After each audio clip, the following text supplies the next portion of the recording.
Là, l'unité feu de forêt est engagée sur une mise en situation cet après-midi, un départ de feu en forêt de Boulogne sur la commune de Montpré-Chambord, où on va faire manœuvrer 2 camions-citernes feu de forêt de Lens qui vont être mis en action par les stagiaires pour s'aguerrir aux techniques feu de forêt.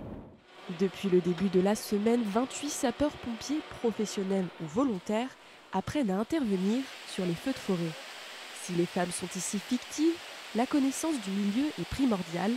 Tous les arbres ne brûlent pas de la même manière.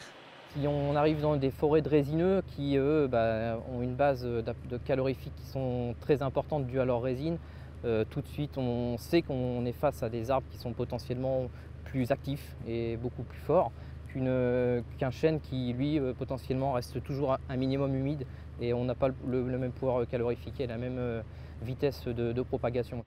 Pour économiser l'eau potable, les pompiers disposent de nouveaux outils.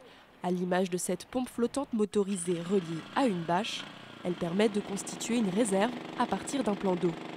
Les innovations techniques concernent aussi les camions-citernes feux de forêt.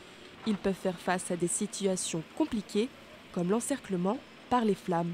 On peut voir ici un dispositif d'autoprotection qui permet de faire une bulle de sécurité autour de la cabine, de mettre en sécurité notre équipage de 4 personnes, des masques qu'on trouve en partie supérieure pour que tout le monde puisse venir respirer le temps que le feu puisse passer sur les véhicules en cas d'événements très défavorables pour les équipes qui sont au contact du feu.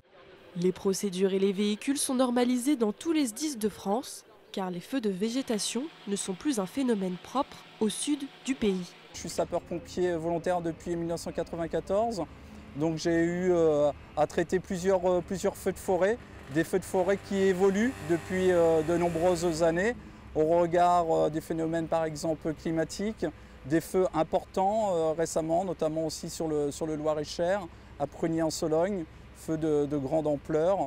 La formation est dispensée juste avant l'été, période où le risque d'incendie augmente. En 2022, dans le Loir-et-Cher, 90 hectares de forêt sont partis en fumée.